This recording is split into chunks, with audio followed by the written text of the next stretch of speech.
There's an old well located in the middle of the woods that borders Penville. It's made of crumbling grey stone and partially hidden by moss, a wide ring in the ground that threatens to swallow the unwary. According to local legend, the well is haunted. Penville was founded in the late 1800s by the Fenbys, an English family that came to America to build a prosperous community. The family daughter pretended to be pious, but secretly worshipped the devil. One night, she made a pact with a demon. In exchange for eternal beauty and youth, she agreed to murder 9 children. 6 kids in this town were butchered like hogs, and their remains scattered throughout the woods. Before she could complete the 9th murder, the townspeople discovered that she was the one responsible for their children's deaths. They dragged her out of her home, tore out her eyes, and threw her into the well to die. She treaded water for nearly half an hour, and before dying of blood loss, she promised them that she would finish her bargain eventually. We found the well entirely by accident. It was a cloudless summer day, one we should have spent lounging by the public swimming pool and eating popsicles. Instead, Quentin and I followed James deeper into the woods. A stifling heat pressed down on me, and the toolbox James had ordered me to carry seemed to weigh 1,000 pounds. I could hear Quentin panting harshly behind us as he struggled to keep up with James's pace. He carried the stack of wooden planks that would form the base of our treehouse. Even though I suspected we were lost, I knew better than to say anything. Before James transferred to our school, Quentin and I had been bullied relentlessly by a group of upperclassmen, with Quentin getting the brunt of it. And although I'd stood up for Quentin whenever possible, I hadn't been able to stop them from mocking his weight or his tendency to babble in stressful situations. James had. He was nearly as short as me, but the handful of times that the same group of upperclassmen had tried to bully James, their insults bounced off of him as though he wore an invisible suit of armor. Quentin had promptly latched onto James. Since Quentin was my best friend, I'd had no choice but to follow him, even though his hero worship of James bothered me. Frankly, I wasn't even sure whether I liked James. The price of his friendship was that he always bossed us around. More to the point, it increasingly felt like James went out of his way to make me the third wheel, and I couldn't help worrying that Quentin would replace me with him. It was why I'd been so determined to join them today. I didn't want to give James another excuse to cut me out. Wooden planks clattered to the floor. I turned around to see that Quentin had stopped in his tracks, the corners of his mouth drawn down in dismay. Sweat plastered his curly dark brown hair around his face. James didn't even notice. "It's this way," he said confidently. "We're almost there." "What's wrong?" A tentative hope crept over me. I didn't want to be the first one to ask for a break, but if Quentin needed one, then I had the perfect excuse to set down the hateful toolbox. He pointed wordlessly at something off to the side. I followed his gaze to see a pile of grey stones, half hidden by the surrounding foliage. I blinked and realized that it was a stone well, rising roughly 5 feet off of the ground. My stomach swooped unpleasantly, as though I'd missed a step while walking down the stairs. James finally realized that we'd stopped walking behind him. Frowning, he asked, "What's the big deal, guys?" "It's the well." Quentin gave the words an upward inflection as though asking a question rather than stating a fact. "You know, the one from the story about the woman who killed all those kids. We must be standing in the old town square. I can't believe no one else has found it before us." He trailed off. James brightened. "Let's go check it out." Quentin and I exchanged a resigned glance behind his back. James enjoyed breaking the rules.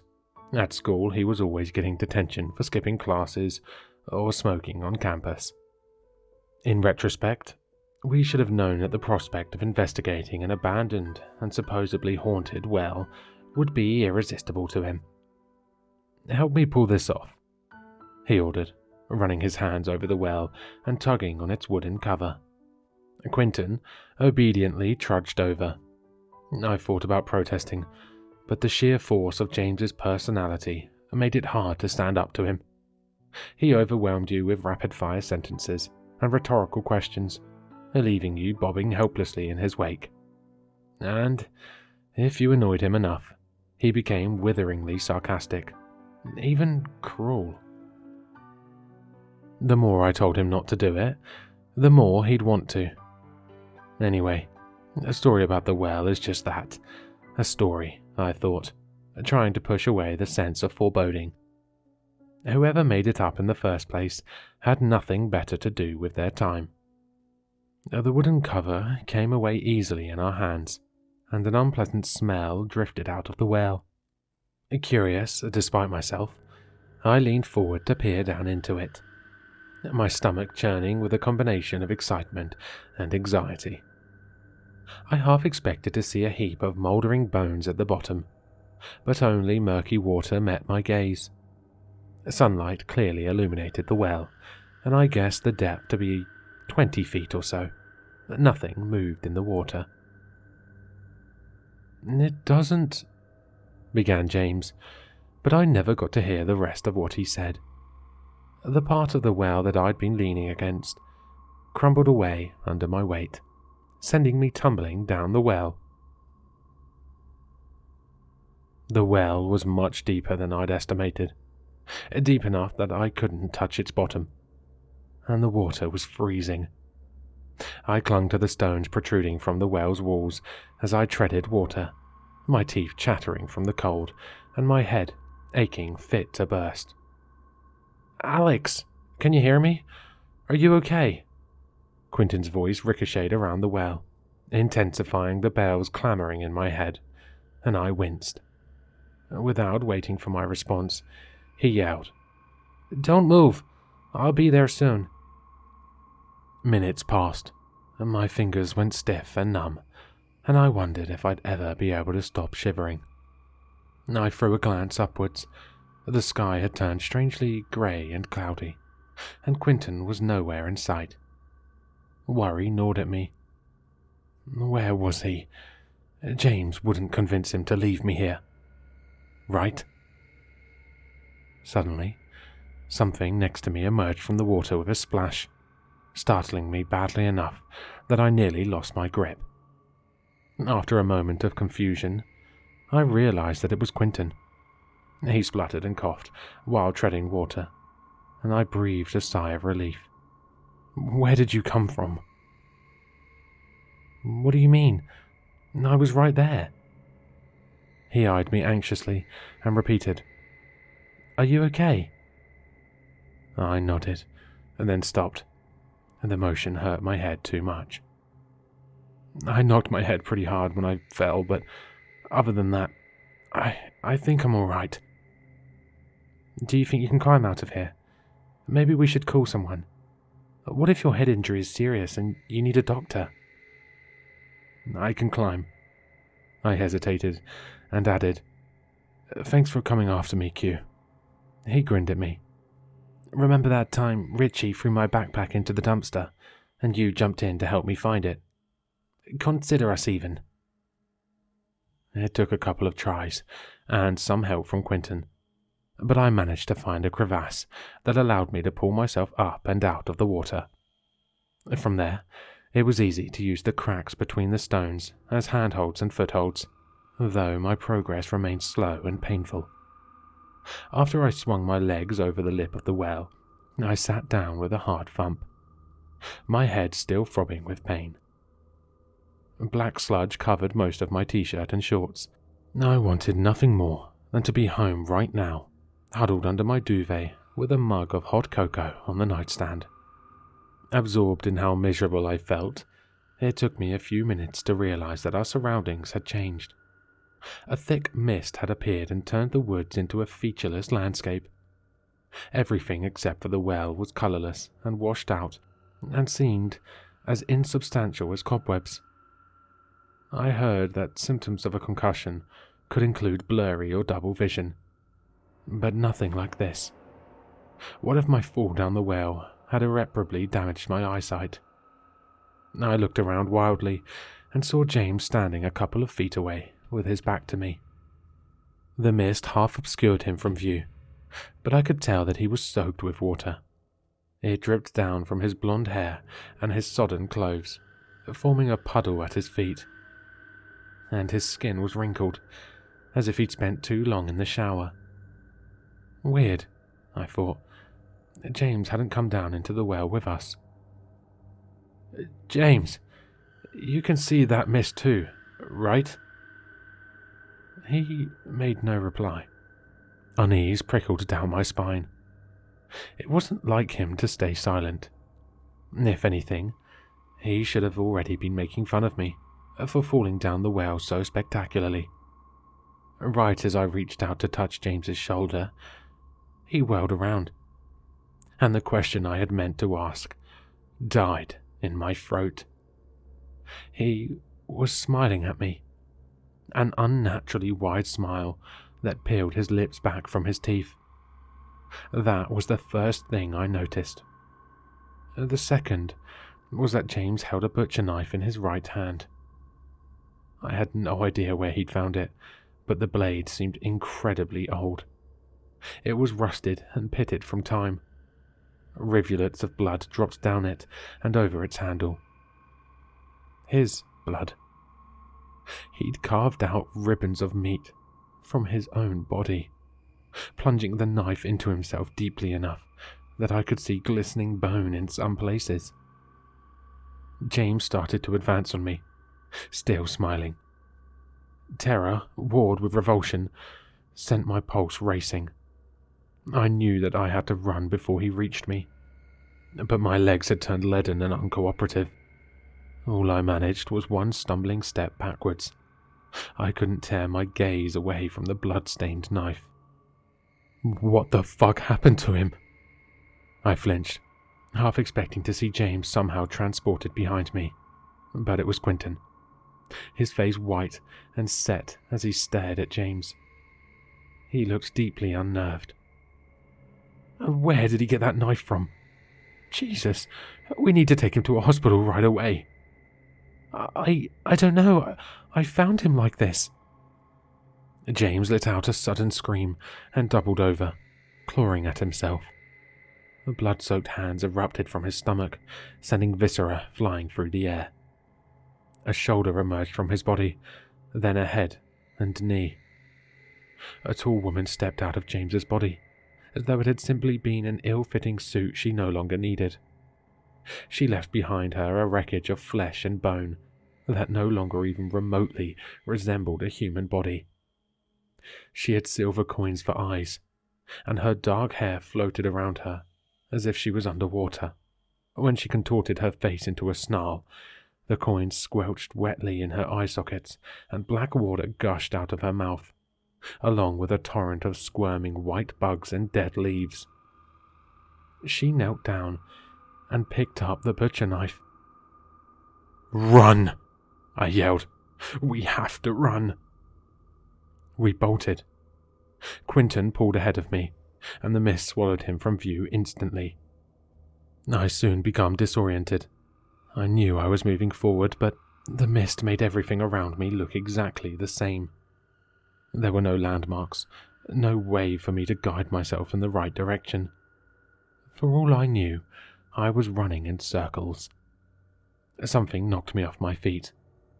I fell hard, barely managing to avoid smashing my head into the ground, and twisted around to see her behind me. I tried to scramble back up to my feet and run, but she moved preternaturally quick. No matter how hard I struggled, I couldn't break her grip.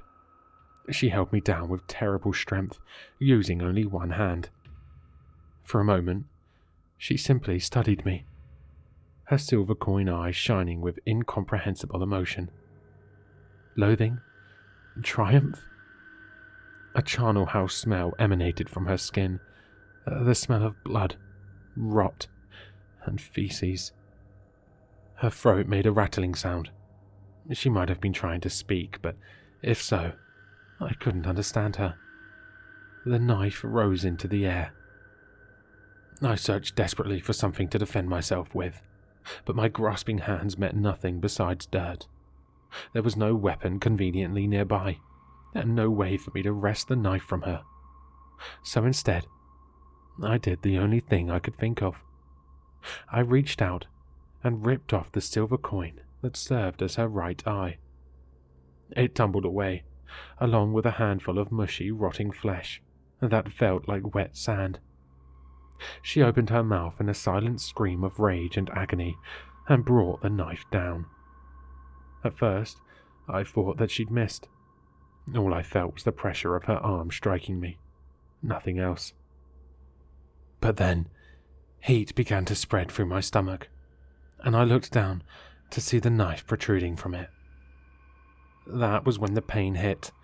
Pain unlike anything I'd ever known.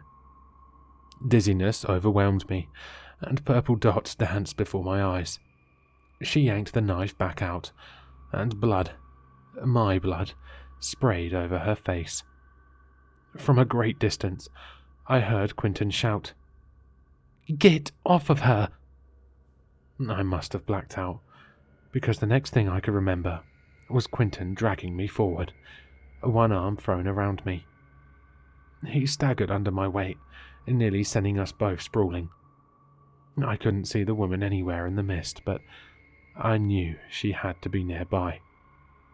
As I glanced around us, I thought I saw screaming faces in the mist. Children's faces. They formed, vanished, then reformed again. Quentin asked, "What do we do? There's nowhere to go. I tried running away as far as I could, and just ended up back here again. All she has to do is wait for us to tire out." An idea occurred to me, catalyzed by the fact that everything else in this world was grey and dead. "I think the well is the key to leaving. After we reached the bottom and came back up, that's when we found ourselves here, right? If we go down it again, maybe we'll get home." I forced myself to continue to say, "You should leave me behind." Quentin stared at me. "What are you talking about?" "I'm slowing you down. You can make it if you hurry. And if you leave me behind, she'll be, distracted." Quentin hesitated, the struggle written in his face. He knew I was right. If he had to keep carrying me, she'd probably catch up with us before we reached the well, and I'd already been stabbed. I might not be a doctor, but I was pretty sure that if I didn't get medical attention soon, I'd bleed out and die anyway.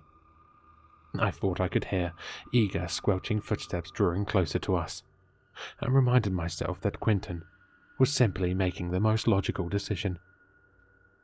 Abruptly, he said, "You're the only one, besides James, who's ever treated me like I'm human." He shrugged, looking both defiant and embarrassed. "You're my best friend. I'm not leaving you behind." I swallowed past the lump in my throat, unable to think of a reply that wouldn't sound cheesy or ridiculous. We took another couple of staggering steps forward, in the direction Quentin said he remembered the well being. Gradually, I caught sight of a blurry and indistinct blob. As we neared it, it resolved into a familiar shape. Unlike everything else here, the well looked solid and real. I fixed my eyes on it, willing it to magically move closer, and fought to put one foot in front of the other. The pain in my stomach sharpened with each passing second. When we finally reached the well, I had to stop and lean against it to remain upright. I could barely breathe.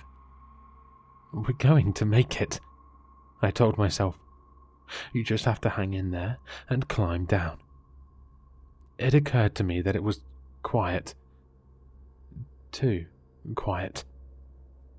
My head jerked up, and I scanned our surroundings frantically, my heart pounding.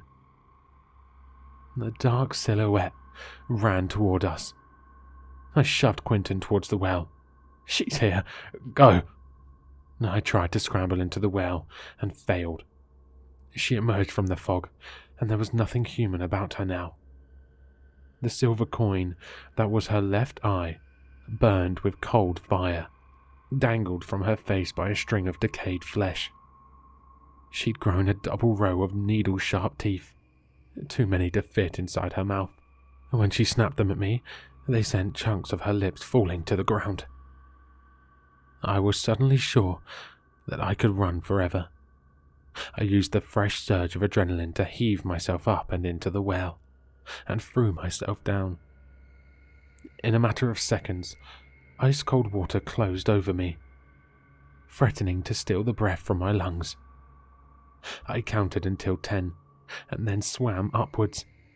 It took every ounce of strength I had to keep moving. As soon as my head broke the surface, I knew I'd been right. Warm sunlight filled the well, and there was a cloudless blue sky far above us, visible through the opening of the well. Quentin had already climbed more than halfway up. He paused, waiting for me. I grinned at him helplessly, so relieved that I couldn't speak. We made it back. I thought, we're back, and She's coming after us. Quentin's words momentarily froze me in place. Frustration and fear swept over me.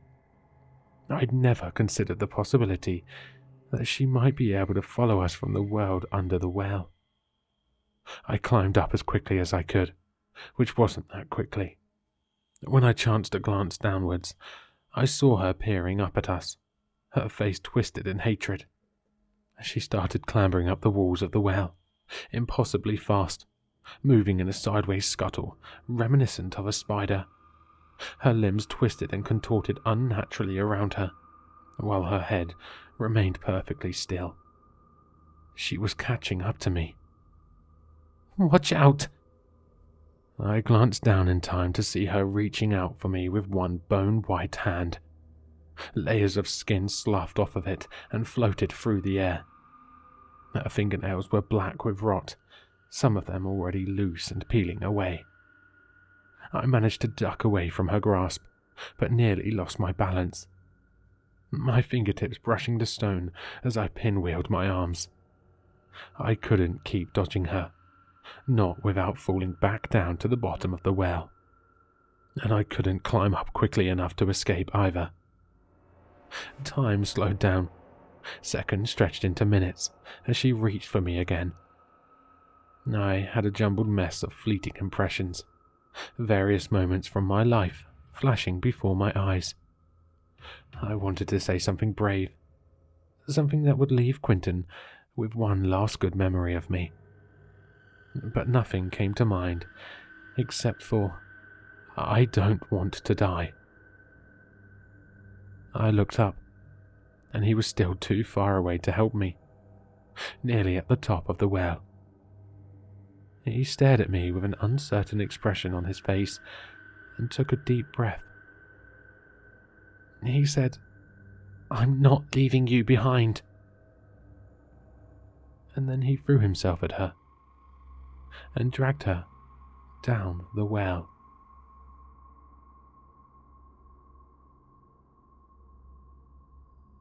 Hello listeners, if you enjoyed this story, please check out the author in the description. For more content, leave a like, comment, and subscribe for more sinister readings.